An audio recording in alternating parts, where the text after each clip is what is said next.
Good morning students. आज का हमारा क्वेश्चन है कि ग्रामीण पंचायतों के लिए सरकार के द्वारा किए गए प्रयत्नों पर प्रकाश डालिए और इसकी विशेषताएं बताएं, जो कि 73वें संविधान संशोधन में किए गए थे। वो प्रावधान भी बताएं। तो जो विशेषताएं हैं या प्रावधान हैं, दोनों सेम है इस क्वेश्चन के अंदर। या जब अगर आपका आ जाए कि आलोचनात्मक विवेचन कीजिए, तो उसमें भी आप इस क्वेश्चन को लिख सकते हैं, इस आंसर को।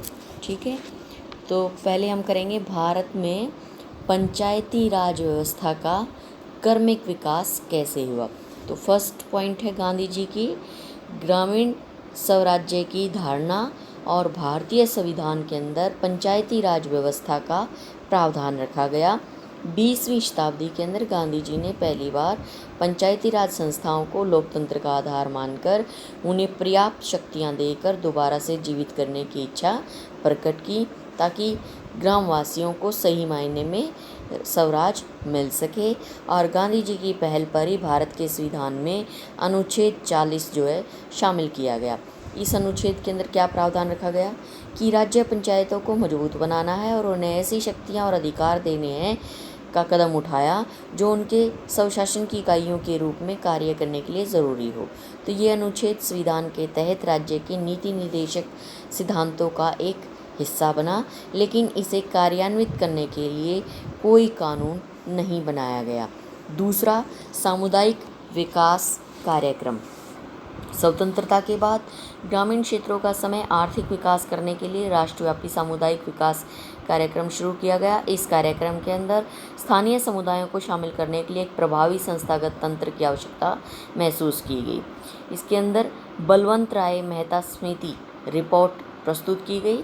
सामुदायिक विकास और 1957 के दशक के अंत में बलवंत राय मेहता की अध्यक्षता में गठित पंचायती राज संबंधी अध्ययन समिति की रिपोर्ट ने 3 स्तरीय और ऐसी पंचायत राज प्रणाली की स्थापना की सिफारिश की जिसके अंदर मध्यम स्तर अर्थात पंचायत समिति का विकेंद्रीकरण की योजना में महत्वपूर्ण स्तर हो। पंचायत समिति का क्षेत्राधिकार सामुदायिक विकास खंड के दायरे तक सीमित रखा जाए और उसके सदस्यों का चुनाव प्रत्यक्ष रूप से हो। कुछ नामित सदस्यों के साथ साथ पंचायत समितियों के अध्यक्ष एक जिला परिषद का गठन करें, जिसमें कलेक्टर या उपायुक्त अध्यक्ष के रूप में होंगे। परिषद को अनिवार्य तौर पर एक परामर्शदर्शी यानी कि सलाह देने वाले निकाय के रूप में माना गया और ग्रामीण पंचायत को एक 3 स्तरीय ढांचे के अंदर सबसे नीचे वाले स्तर के ऊपर रखा गया। नेक्स्ट है हमारा इसी के अंदर राज्यों में पंचायती राज अधिनियमों का निर्माण। भारत के अंदर प्रथम प्रधानमंत्री जवाहरलाल नेहरू की पहल और मेहता समिति की रिपोर्ट के आधार पर अधिकांश राज्यों ने अपने यहाँ पंचायती राज अधिनियम बनाए। यद्यपि अधिकांश राज्यों में प्राय बलवंत राय मेहता के पैटर्न को अपनाया गया और स्थानीय तौर पर कुछ अंतर भी पाया गया, इनकी जगह जगह पर। इनमें सबसे अधिक महत्वपूर्ण अंतर महाराष्ट्र और गुजरात के अंदर मिला और मजबूत जिला परिषदों को पर्याप्त प्रशासनिक शक्तियाँ देकर प्रमुखता देना था। नेक्स्ट है पंचायती राज व्यवस्था में लोगों की रुचि और सहभागिता के अंदर कमी। अनेक राज्यों के अंदर पंचायती राज अधिनियम बनाकर राजनीतिक और प्रशासनिक शक्तियों के विकेंद्रीकरण जो है किए जाने की आवश्यकता पर जोर दिया गया। विभिन्न कारणों से पंचायती राज में लोगों की रुचि और उनके समर्थन और अधिक समय तक नहीं रख सका। 1960 के दशक के बीच में बाद में इस प्रणाली के अंदर गिरावट आनी शुरू हो गई। सामुदायिक विकास कार्यक्रम की ओर गहन रूप से ध्यान नहीं दिया गया और खंड विकास के लिए पर्याप्त मात्रा में निधियां जुटाने में कमी होती चली गई। अनेक राज्यों के अंदर पंचायती राज के चुनावों को अनिश्चित काल तक स्थगित रखने की प्रवृत्ति पनपने लगी और कुछ राज्यों में जिला स्तर पर समांतर निकायों का गठन हुआ और इस प्रकार आयोजनों और कार्यान्वयन में जो है पंचायती राज संस्थाओं की भूमिका कम होती चली गई। नेक्स्ट इसके अंदर आ गई हमारी अशोक मेहता कमेटी 1978। अब तक हमने कौन सी पढ़ी थी? मेहता समिति, या बलवंत राय मेहता समिति, ठीक है, यही पड़ी थी। अब हम अशोक मेहता कमेटी जो 1978 में बनी और पंचायती राज व्यवस्था के अंदर गिरावट के रूप को देखते हुए पूरी स्थिति को नए सिरे से जायजा लेने के लिए 1978 में श्री अशोक मेहता की अध्यक्षता के अंदर ये कमेटी गठित की गई।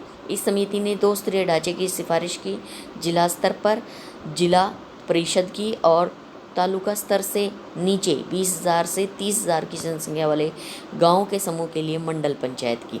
इसके अलावा ये भी सिफारिश की गई कि राज्य स्तर के नीचे उपयुक्त परिवहन हेतु विकेंद्रीकरण के लिए प्रथम बिंदु जिला होना चाहिए। पंचायत के चुनावों के लिए सभी स्तरों पर राजनीतिक दलों की सक्रिय भागीदारी का समर्थन किया गया। केंद्रीय स्तर पर समिति अशोक मेहता समिति की सिफारिशों पर कोई कार्रवाई नहीं की गई थी। 3 राज्यों पश्चिमी बंगाल, आंध्र प्रदेश और कर्नाटक ने अपने अपने राज्यों में पंचायती राज को मजबूत बनाने के लिए कदम उठाए और जिला परिषद को अति महत्वपूर्ण स्तर पर रखा गया। पंचायती राज संस्थाओं को पर्याप्त शक्तियां और कार्य भी दिए गए। नेक्स्ट है हमारा इसी के अंदर JVK राव समिति, अभी दूसरी आ रही है तीसरी JV राव के समिति जो कि 1985 के अंदर बनाई गई थी और डॉक्टर LM सिंघवी समिति 1986 के अंदर बनी थी। तो इस समिति ने अपनी रिपोर्ट में स्थानीय स्तर पर राज्य की शक्तियों को लोकतांत्रिक संस्थाओं को हस्तांतरित करने की आवश्यकता पर प्रकाश डालते हुए देश के अंदर पंचायती राज संस्थाओं को दोबारा से जीवित करने के बारे में एक संकल्पना पत्र तैयार किया और इसको तैयार करने के लिए डॉक्टर LM सिंघवी की अध्यक्षता में जून 1986 के अंदर एक और समिति को गठित कर दिया। इसके अंदर क्या सिफारिश रखी गई कि पंचायती राज संस्थाओं को संविधान में एक नया अध्याय शामिल कर संवैधानिक तौर पर मान्यता, संरक्षण और स्थायित्व प्रदान किया जाना चाहिए। इसमें पंचायती राज सदस्यों के नियमित, स्वतंत्र और निष्पक्ष चुनाव कराने के लिए संवैधानिक प्रावधान करने का भी सुझाव इसके अंदर रखा गया था। नेक्स्ट हमारा इसी के अंदर है 64वें संविधान का प्रस्तुत किया जाना। सिंघवी समिति की सिफारिशों को स्वीकार करते हुए स्वर्गीय श्री राजीव गांधी के नेतृत्व के अंदर केंद्रीय सरकार ने 74वां संविधान संशोधन विधेयक प्रस्तुत किया, जिसके अंदर लोकसभा के द्वारा 10 अगस्त 1979 को 89 को पारित कर दिया गया। यह एक व्यापक विधेयक था, लेकिन दुर्भाग्य से राज्यसभा ने इस विधेयक का अनुमोदन नहीं किया गया। नेक्स्ट है 1990 में VP सिंह मंत्रिमंडल के द्वारा विचार विमर्श रखा गया। सन 1990 के अंदर पंचायती राज संस्थाओं को मजबूत करने के लिए उद्देश्य से एक मंत्रिमंडल को गठित किया। इस मंत्रिमंडल ने विस्तृत विचार विमर्श किया और इसके आधार पर तय किया कि निम्नलिखित प्रावधान तक ही सीमित संविधान संशोधन विधेयक नए सिरे से तैयार किया जाए। तो क्या प्रावधान रखे कि नियमित चुनाव और पंचायत को भंग किए जाने के 6 महीने के अंदर नई चुनाव कराना, अनुसूचित जातियों और जनजातियों और महिलाओं के लिए आरक्षण होना, सदस्यता के लिए अयोग्यताएं, वित्तीय स्पुर्दगियाँ, चुनाव प्रबंध और अन्य संबंधित मामले इसके अंदर रखे गए।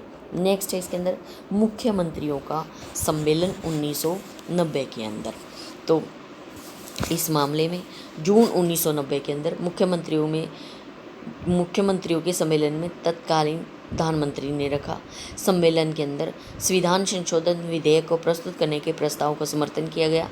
मॉडल मार्गदर्शिकाओं में ये सुधार का सुझाव दिया गया कि पंचायती राज ढांचे के स्तर की संख्या के संबंध में निर्णय लेने का काम राज्य सरकारों पर छोड़ दिया जाए और पंचायती राज संस्थाओं के चुनाव कराने की व्यवस्था भी राज्य सरकार के द्वारा ही होनी चाहिए।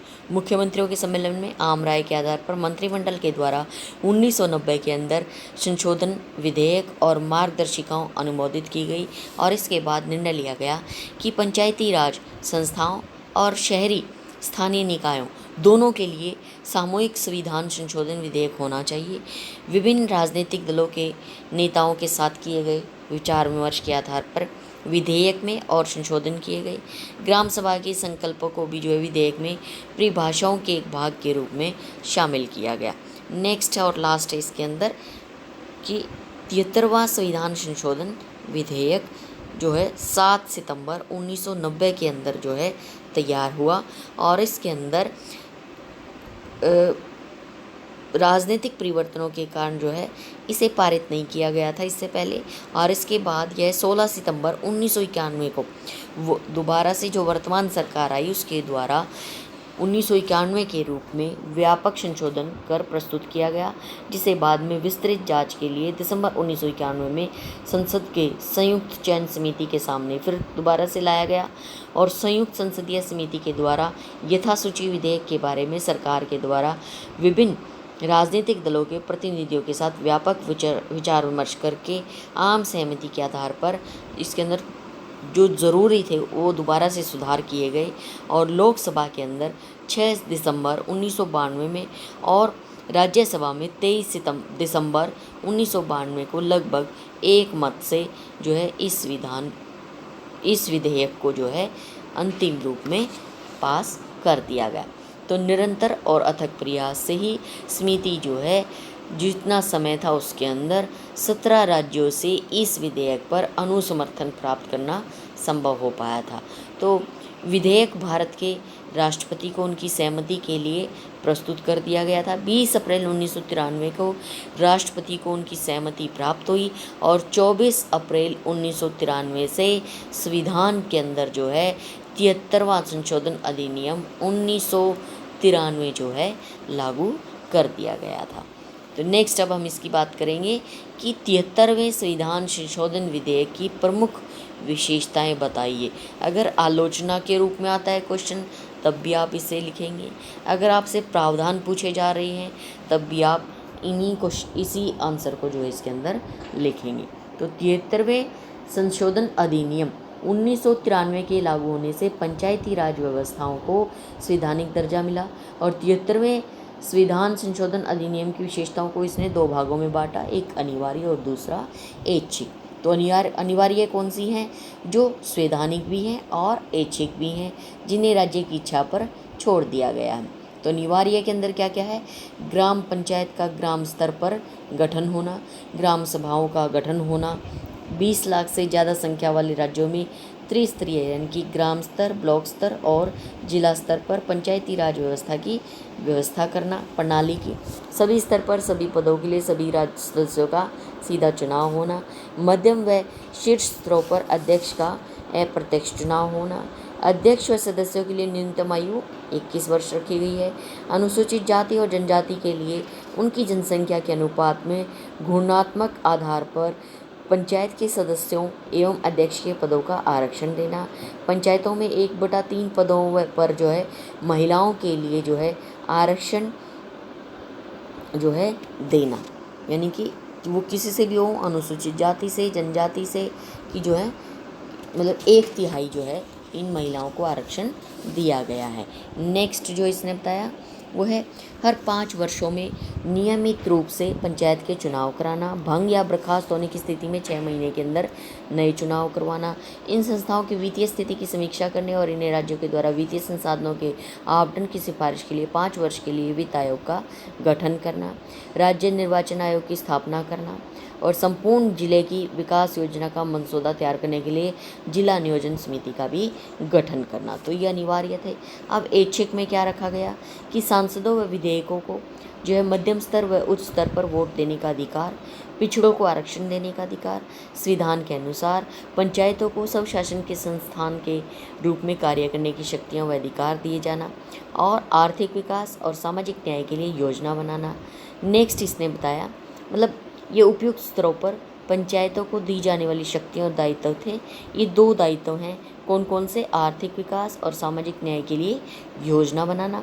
दूसरा इसने बताया इसी के अंदर संविधान की 11वीं अनुसूची के अंदर ऊपर जो लिखे गए हैं 29 विषयों के बारे में आर्थिक विकास और सामाजिक न्याय की योजनाओं पर अमल करना है। इसका उद्देश्य क्या है कि पेयजल समस्या है या कृषि भूमि है, जल संरक्षण है या गरीबी जो उन्मूलन कार्यक्रम है, परिवार कल्याण है, शिक्षा का है, पुस्तकालयों का है, सांस्कृतिक गतिविधियों का है या सामुदायिक परिसमित संपत्तियों का रखरखाव है, जैसी जो है स्थानीय महत्व के कार्यों को आयोजना और कार्यान्वयन में पंचायती राज संस्थाओं को महत्वपूर्ण भूमिका सौंपना है।